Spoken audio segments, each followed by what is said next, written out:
नमस्कार दोस्तों। आज फिर से मैं लेकर आया हूँ एक और मज़ेदार और संवेदनशील कहानी जिसका नाम है कफ़न।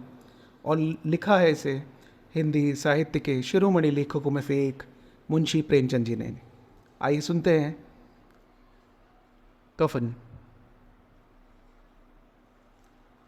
झोपड़ी के द्वार पर बाप और बेटा दोनों एक बुझे हुए अलाव के सामने चुपचाप बैठे हुए थे और अंदर से बेटे की जवान बीवी बुधिया प्रसव वेदना से पछाड़े खा रही थी। रह रह कर उसके मुंह से ऐसी दिल हिला देने वाली आवाज़ें निकलती थी कि दोनों कलीजा थाम लेते थे। जाड़ों की रात थी। प्रकृति सन्नाटे में डूबी हुई। सारा गांव अंधकार में लय हो गया था। घीसू ने कहा, मालूम होता है बचेगी नहीं। सारा दिन दौड़ते हो गया, जा देख तो आ। माधव चिढ़कर बोला, मरना ही है तो जल्दी मर क्यों नहीं जाती?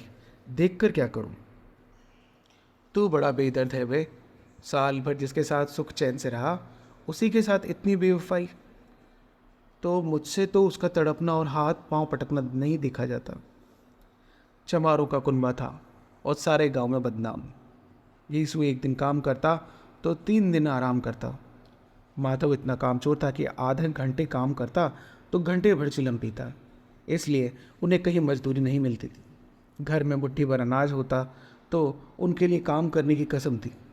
जब 2-4 फाके हो जाते तो घीसू पेड़ पर चढ़कर लकड़ियाँ तोड़ लाता और माधव बाजार में बेच आता। और जब तब वह पैसे रहते, दोनों इधर उधर मारे मारे फिरते। गांव में काम की कमी न थी। किसानों का गांव था। मेहनती आदमी के लिए 50 काम थे, मगर इन दोनों को उसी वक्त बुलाते जब 2 आदमियों से एक का काम पाकर भी संतोष कर लेने के सिवा और कोई चारा न होता। अगर दोनों साधु होते तो उनके संतोष और धैर्य के लिए संयम और नियम की बिल्कुल ज़रूरत न होती। यह तो उनकी प्रकृति थी। विचित्र जीवन था इनका। घर में मिट्टी के 2-4 बर्तन के सिवा कोई संपत्ति न थी। फटे चीथड़ों में अपनी नग्नता को ढांके हुए जिए जाते थे। संसार की चिंताओं से मुक्त कर्ज दे देते थे। मटर आलू की फसल में दूसरों के खेतों में मटर या आलू उखाड़ लाते और भून भान कर खा लेते, या 10-5 ईख उखाड़ कर लाते और रात को चूसते। घीसू ने इसी आकाशव्रति से 8 साल की उम्र काट ली और माधव भी सपूत बेटे की तरह बाप ही के पद चिन्हों पर चल रहा था, बल्कि उसका नाम और भी उजागर कर रहा था। इस वक्त भी दोनों अलाव के सामने बैठकर आलू भून रहे थे, जो कि किसी खेत से खोद लाए थे। घीसू की स्त्री का तो बहुत दिन हुए देहांत हो गया था। उसने इस खानदान में व्यवस्था की नींव डाली थी और इन दोनों बेगैरतों को दोज़ख भरती रहती थी। जब वो आई, ये दोनों और भी आराम तलब हो गए, बल्कि कुछ अकड़ने भी लगे थे। कोई कार्य को बुलाता तो निर्जाव्य भाव से दुगनी मजदूरी मांगते। वह औरत प्रसव वेदना से मर रही थी और ये दोनों शायद इसी इंतज़ार में थे कि वह मर जाए तो आराम से सोए। यीशु ने आलू निकाल कर छीलते हुए कहा, जाकर देख तो क्या दशा है उसकी। चुड़ैल का फिसाद होगा और क्या। यहाँ तो ओझा भी 1 रुपया मांगता है। माधव को भय था कि वह कोठरी में गया तो घीसू आलूओं का बड़ा भाग साफ कर देगा। बोला, मुझे वहाँ जाते हुए डर लगता है। अरे, डर किस बात का है? मैं तो यहाँ हुई। तो तुम ही जाकर देखो ना। मेरी औरत जब मरी थी तो मैं 3 दिन तक उसके पास से हिला नहीं था, और फिर मुझसे जलाएगी कि नहीं। जिसका कभी मुंह नहीं देखा, आज उसका उगड़ा हुआ बदन देखूं। उसे तन की सुध भी तो नहीं होगी।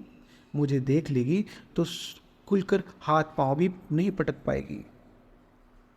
मैं सोचता हूँ कोई बाल बच्चा हुआ तो क्या होगा। सौंठ गुड़ तेल कुछ भी तो नहीं है घर में। सब कुछ आ जाएगा, भगवान दे तो।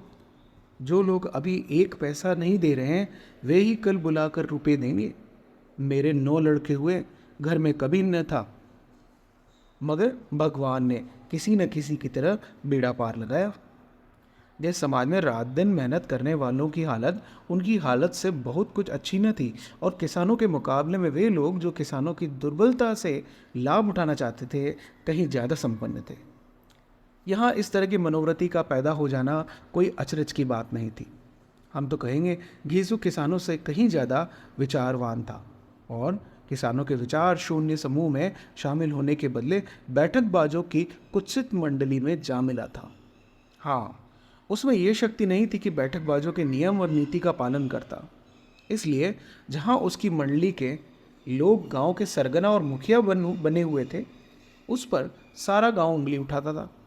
फिर भी उसे यह तस्कीन तो थी ही कि अगर वो फटे हाल है तो कम से कम उसे किसानों की सी जी तोड़ मेहनत तो नहीं करनी पड़ती। और उसकी सरलता और निरीहता से दूसरे लोग बेजा फायदा तो नहीं उठाते। दोनों आलू निकाल निकाल कर जलते जलते खाने लगे। कल से कुछ नहीं खाया था, इतना सब्र न था कि उन्हें ठंडा हो जाने दें। कई बार दोनों की ज़बानें जल गई। छिल जाने पर आलू का बाहरी हिस्सा बहुत ज़्यादा गर्म न होता, लेकिन दांतों के तले बढ़ते ही अंदर का हिस्सा जवान, हलक और तालू को जला देता था। और उस अंगारे को मुंह में रखने का ज़्यादा खैरियत इसी में थी कि वह अंदर पहुंच जाए। वहाँ उसे ठंडा करने के लिए काफ़ी सामान थे, इसलिए दोनों जल्द जल्द निगल जाते। हालांकि इस कोशिश में उनकी आंखों से आंसू आ जाते। घीसू को उस वक्त ठाकुर की बारात याद आई जिसमें 20 साल पहले वो गया था। उस दावत में उसे जो तृप्ति मिली थी वो उसके जीवन में एक याद रखने लायक बात थी और आज भी उसकी याद ताजी थी। बोला वह भोज नहीं भूलता। तब से फिर उस तरह का खाना और भरपेट कभी नहीं मिला। लड़की वालों ने सबको भरपेट पूड़ियाँ खिलाई थी। सबको, छोटे बड़े सब ने पूड़ियाँ खाई और असली घी की। चटनी, रायता, 3 तरह के सूखे साग, एक रसेदार तरकारी, दही, चटनी, मिठाई। अब क्या बताऊं कि उस भोज में क्या स्वाद मिला। कोई रोक टोक नहीं थी। जो चीज़ चाहो मांगो, जितना चाहो खाओ। लोगों ने ऐसा खाया कि किसी से पानी न पिया गया, मगर परोसने वालों ने कि पत्तल में गर्म गर्म गोल गोल सुवासित कचौड़ियाँ डाल देते। मना करने हैं कि नहीं चाहिए, पत्तल पर हाथ रोके हुए हैं, मगर वे हैं कि दिए जाते हैं। और जब सबने मुंह धो लिया तो पान इलायची भी मिली, मगर मुझे पान लेने की कहाँ सुध थी। खड़ा हुआ न जाता था मुझसे तो।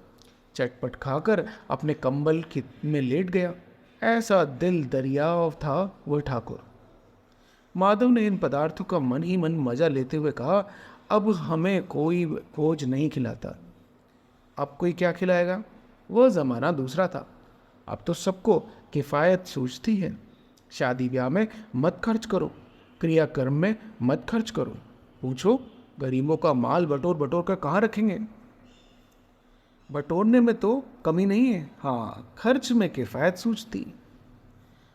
तुमने 20 एक पूरियाँ खाई होंगी। 20 से ज़्यादा खाई थी। मैं 50 खा जाता। 50 से कम मैंने भी नहीं खाई होंगी। अच्छा पट्टा था तू, अच्छा पट्टा था तू तो मेरा आधा भी नहीं है।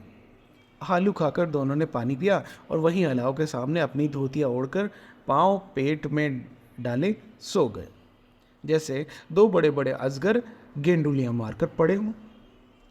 और बुधिया अभी तक कराह रही थी। सवेरे माधव ने कोठरी में जाकर देखा तो उसकी स्त्री ठंडी हो गई थी। उसके मुंह पर मक्खियाँ भिनभिना रही थी।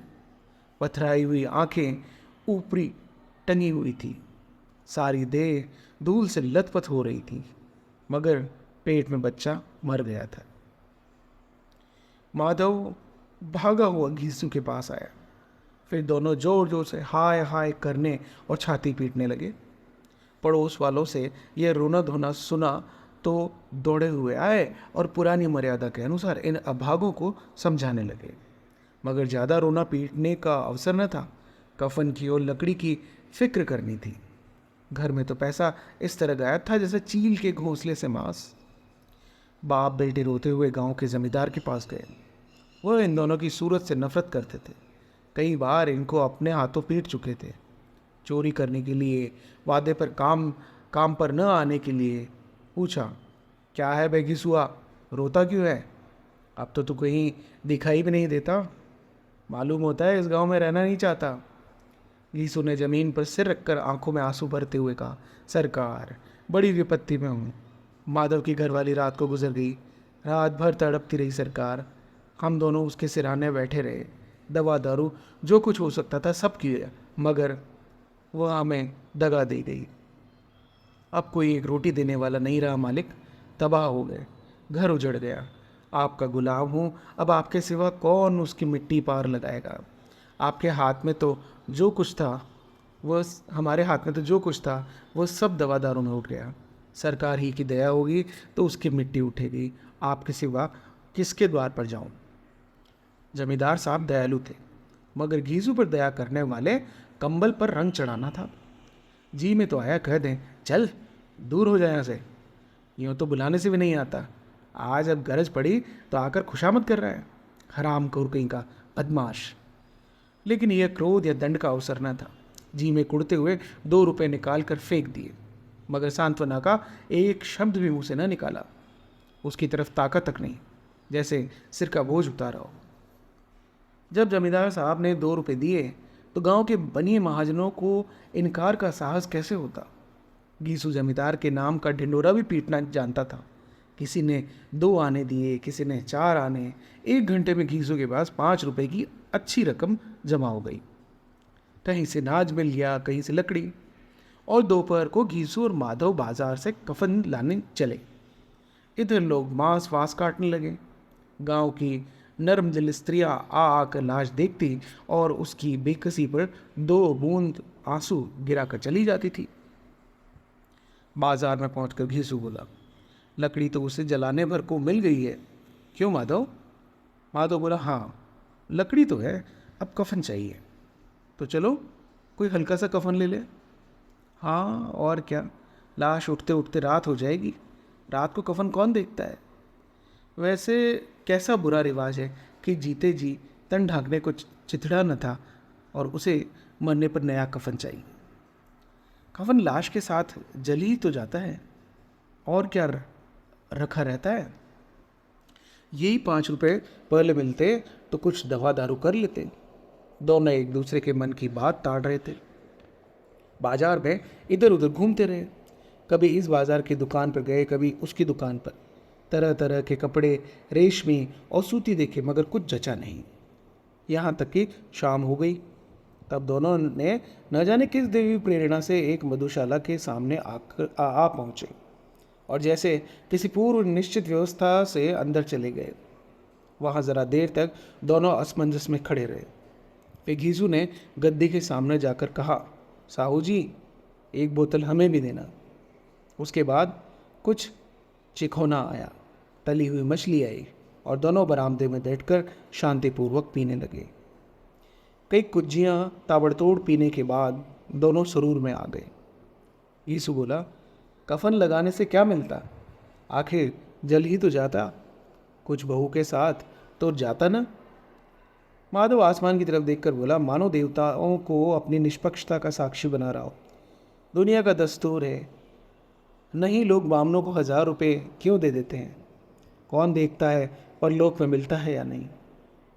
बड़े आदमियों के पास धन है, फूके। हमारे पास फूकने को क्या है। लेकिन लोगों को जवाब क्या दोगे। लोग पूछेंगे नहीं कफन कहाँ है। घीसू हंसा, हाँ बे, कह देंगे कि रुपये कमर से खिसक गए, बहुत ढूंढा मिले नहीं। लोगों को विश्वास न आएगा, लेकिन फिर वही रुपये देंगे। माधव भी हंसा इस अनपेक्षित सौभाग्य पर। बोला, बड़ी अच्छी थी बेचारी, मरी भी तो खूब खिला पिलाकर। आधी बोतल से ज़्यादा उड़ गई। घीसू ने 2 सेर पुड़िया मंगाई, चटनी, अचार, कलेजियाँ। शराब खाने के सामने ही दुकान थी। माधव लपक कर 2 पत्तलों में सारे सामान ले आया। पूरा 1.5 रुपया खर्च हो गया। सिर्फ थोड़े से पैसे बचे रहे। दोनों इस वक्त इस शान से बैठे पूड़ियाँ खा रहे थे जैसे जंगल में कोई शेर अपना शिकार उड़ा रहा हो। न जवाबदेही का खौफ था, न बदनामी का फिक्र। इन सब भावनाओं को उन्होंने बहुत पहले ही जीत लिया था। घीसू दार्शनिक भाव से बोला, हमारी आत्मा प्रसन्न हो रही है तो क्या उसे पुण्य न होगा। माधव ने श्रद्धा से सिर झुकाकर तस्कीद की, ज़रूर से ज़रूर होगा। भगवान तुम अंतर्यामी हो, उसे बैकुंठ में ले जाना। हम दोनों हृदय से आशीर्वाद दे रहे हैं। आज जो भोजन मिला वो उम्र भर न मिला था। एक क्षण के बाद माधव के मन में एक शंका जागी। बोला, क्या दादा हम लोग भी तो एक न एक दिन वहाँ जाएंगे ही। गीसू ने इस भोले सवाल का कुछ उत्तर न दिया। वो परलोक की बातें सोचकर इस आनंद में बाधा न डालना चाहता था। जो वहाँ हम लोग पूछें कि तुमने हमें कफन क्यों नहीं दिया, तो क्या कहोगे? कहेंगे तुम्हारा सिर। पूछेगी तो जरूर, तू कैसे जानता है कि उसे कफन न मिलेगा? तू मुझे ऐसा गधा समझता है? 60 साल क्या इस दुनिया में घास खोदता रहा हूँ। उसको कफन मिलेगा और बहुत अच्छा मिलेगा। माधव को विश्वास ना आया। बोला, कौन देगा? रुपये तो तुमने चट कर दिए। वो तो मुझसे पूछेगी, उसकी मांग में तो सिंदूर मैंने डाला था। यीशु गर्म होकर बोला, मैं कहता हूँ उसे कफन मिलेगा, तुम मानता क्यों नहीं? कौन देगा, बताते क्यों नहीं? वही लोग देंगे जिन्होंने कि अब की दिए है। हाँ, अब के रुपए हमारे हाथ ना आएंगे। जो जो अंधेरा बढ़ता जा रहा था, सितारों की चमक तेज होती जाती थी, मधुशाला की रौनक भी बढ़ती जाती थी। कोई गाता था, कोई डींग मारता था, कोई अपने संगी के गले लिपटा जाता था, कोई अपने दोस्त के मुंह में कुल्हड़ लगाया जाता था। वहाँ के वातावरण में सुरूर था, हवा में नशा। कितने तो यहाँ आकर एक चुल्लू में मस्त हो जाते थे। शराब से ज़्यादा यहाँ की हवा उन पर नशा करती थी। जीवन की बाधाएं यहाँ लाती थी और कुछ देर के लिए ये भूल जाती थी कि वे जीते हैं या मरते हैं, या न जीते हैं न मरते हैं। और ये दोनों बाप बेटे अब भी मज़े ले लेकर चुस्कियाँ ले रहे थे। सबकी निगाहें उसकी ओर जमी थी। दोनों कितने भाग्य के बली हैं। पूरी बोतल बीच में है। भरपेट खाकर माधव ने बची हुई पूड़ियों की पत्तल उठाकर एक भिखारी को दे दी। जो खड़ा था उनकी ओर भूखी आंखों से देख रहा था और देने में गौरव, आनंद और उल्लास का अपने जीवन में पहली बार अनुभव किया। यीशु ने कहा, ले जा, खूब खा और आशीर्वाद दे। जिसकी कमाई है वह मर गई, मगर तेरा आशीर्वाद उसे ज़रूर पहुंचेगा। रोए रोए से आशीर्वाद दे, बड़ी गाड़ी कमाई के पैसे हैं। माधव ने फिर आसमान की तरफ देखकर कहा, वो वैकुंठ में जाएगी दादा, वैकुंठ की रानी बनेगी। यीशु खड़ा होकर गया और उसे उल्लास की लहरों में तैरता हुआ बोला, हाँ बेटा, वैकुंठ में जाएगी। किसी को सताया नहीं, किसी को दबाया नहीं, मरते मरते हमारी ज़िंदगी की सबसे बड़ी लालसा पूरी कर गई। वो वैकुंठ में न जाएगी तो क्या ये मोटे मोटे लोग जाएंगे, जो गरीबों को दोनों हाथों से लूटते हैं और अपने आप को धोने के लिए गंगा में नहाते हैं और मंदिरों में जल चढ़ाते हैं? श्रद्धालुओं का ये रंग तुरंत ही बदल गया। अस्थिरता नशे की खासियत है। दुख और निराशा का दौर हुआ। माधव बोला, मगर दादा, बेचारे ने जिंदगी में बड़ा दुख भोगा। कितना दुख और निराशा झेल कर मरी। वो आंखों पर हाथ रखकर रोने लगा, चीखे मार मार कर। यीशु ने समझाया, क्यों बेटा, रोता क्यों है? खुश हो कि वो मायाजाल से मुक्त हो गई, जंजाल से छूट गई। बड़ी भाग्यवान थी जो इतनी जल्द माया मोह के बंधन तोड़ दिए।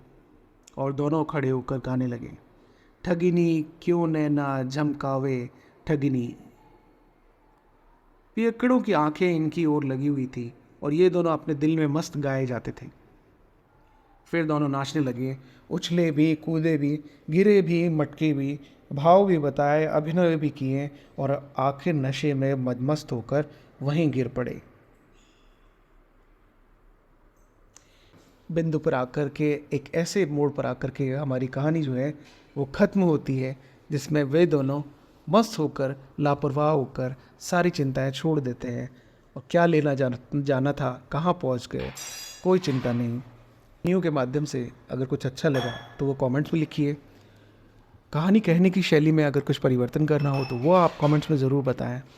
और चैनल को सब्सक्राइब करें, लाइक करें, स्टोरीज़ को शेयर करें। मिलते हैं अगली कहानी में, तब तक के लिए नमस्कार, राधे राधे।